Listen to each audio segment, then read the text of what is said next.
start us off with an opening statement. Please raise your hands for questions. Coach? Yeah, needless to say, it's been a disappointing couple weeks. There's no doubt about that. It's felt, every part of our team and our program feels that disappointment. Tonight, I thought our guys came out and played with the kind of energy and the kind of effort and the kind of approach that we should expect, and they played to our standard in that way, coming out of the gates. I was proud of that fight. They've responded well this week to a really, really disappointing game at Baylor because we didn't have that, and I'm proud of that. I'm proud of the way they've stuck together. I'm proud of the way that they're working. I'm proud of the way that they care. We didn't make enough plays in the second half. At the end of the first half, second half, we didn't make enough plays to get over the hump tonight. Certainly it was frustrating because some of the mistakes that we made felt very controllable, and not only did they hurt us from converting offensively, they led to baskets on the other end, and that's where the game gets away from you. The offensive board for Kansas was a little frustrating there to start the second half, and at times because we get them to miss and we couldn't clear some defensive rebounds. Again, the way we finished the first half and some of those aspects of the second half, I'm very well aware of it. There's a lid on it for us right now. It just is. We're not making shots. We're not converting well. Even when we do get easy shots, it'll come off. It'll come off. We'll find our offensive rhythm again. We'll find our swagger again offensively, and I'm completely confident of that. Whatever the percentage is, what's the percentage of 4 games in a 30-plus game season? Whatever that is, I'm not going to do math in my head right now, but whatever that exact percentage is, that doesn't get to define our season. 4 games doesn't get to define this team's season. All right, how we deal with it and how we respond to it can define our team in a lot of ways, and that's the opportunity that we have in front of us. So, I told the guys, the only thing we have to do is continue to stay together, continue to work, continue to grow, and we can say thank you to 2 groups of people out there when this is all said and done. We can say thank you to the people that stuck with us and believed in us and kept supporting us, and we can say thank you to the people that didn't, because one of the greatest things in the world is proving people wrong. So we're not going to let 4 games define us. We're going to keep fighting. We're going to keep working, and this is a good basketball team, and we'll get our rhythm again offensively. If we continue to defend and fight, we're going to be in games like we were tonight, and eventually the lid will come off. Questions for Coach or Dillon Mitchell? As a coach, how do you get the lid to come off? It felt like there were looks today that just rimmed out. Or we've obviously spent a lot of time this week on offense. A lot. We did. Well, we got into the lab. We broke things down. We worked on execution, not just of 5-man plays, but in small combinations. We're doing everything that we can think to do that's within reason of what our players can handle this time of year. So we're working our tails off in every way. I thought there was possessions where you could see our offense really taking a step with ball and player movement, with things freeing up, okay? And it's because it's been stagnant at times here over the last 2 weeks. You get some good looks and you don't convert them. Like I said, there's a lid on it right now. It will come off. It always does. And we have good players, so it'll definitely come off. They'll find their rhythm and their feel and their flow. Okay, I believe in that. And if it would have come off tonight, just in a little way, I think we feel a lot different here. So we're not going to let things like this that happen over the course of a season define us or make us stop believing in what we're doing. But the answer, how can you continue to get the lid off, is keep working at the stuff you can control. And you can control your approach, you can control your belief, and you can control the work you do. And we're going to buckle into the work. We're not going to pout, put our head down. We're going to buckle into the work. I'll say this too. Guys, these are the best leagues in the country. The best leagues in the country. Teams have won national championships and gone through bad stretches in these leagues in the same season. Go look at it. Everybody goes through bad stretches in these leagues. Everybody. All right? It's part of the deal. You want to play at this level, it comes with it sometimes. We got to respond to it, and I believe my team will.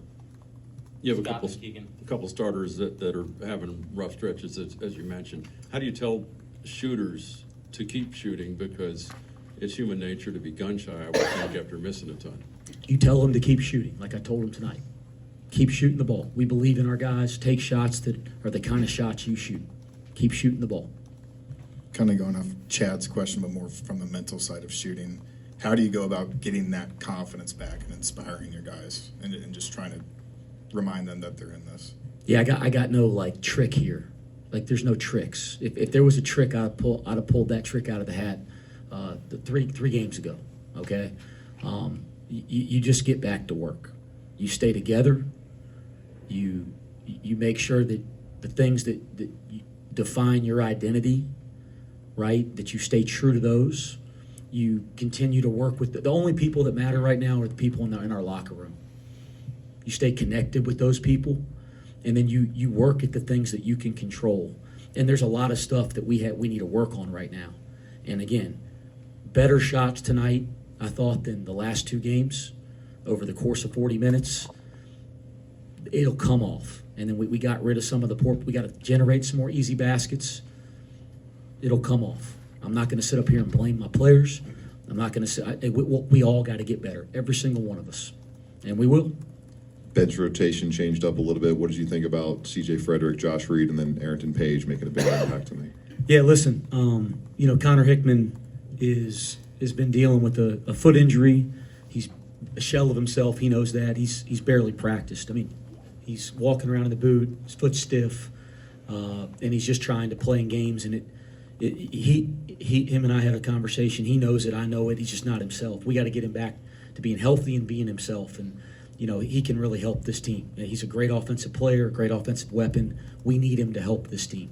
Okay, so you got a guy in C.J. Frederick that has a ton of experience at this level of college basketball. It felt like, there's going to be a time this year he's going to matter a lot. It was good to get some meaningful minutes out of him. Even though he didn't make a shot, I thought he made a couple really good, tough plays defensively, and I thought he gave us a little pop and a spark with his player and ball movement. Josh Reed, same thing. He has a ton of experience. He's played in this league before and had some success. Certainly the tough physical stuff, he's a guy that does that at a high level for us, and I thought he did a nice job in his minutes tonight. Marshall, then Ryan. Coach, you mentioned in your opening statement about being able to prove people wrong is a good thing. In the last few minutes of the game, the boos were loud. When you go back into the locker room and you talk to your guys about the same guys who normally cheer for them, the same fans that cheer for them, booing them, how do you help or deal with that with a group of young men? Yeah, we're humans. We hear it. I mean, we're human beings. I signed up for this, so I'm never going to be the guy that stands up here and complains about fanfare. Like I love our fans. I love the support that we have here.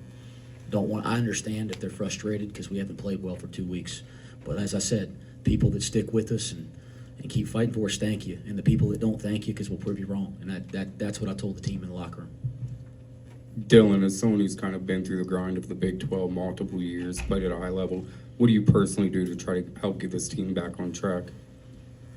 I mean, I think it's just all the little things and continue to stay together. Like I kind of told the team, the other day, like we had, I think it's 16 games left in conference.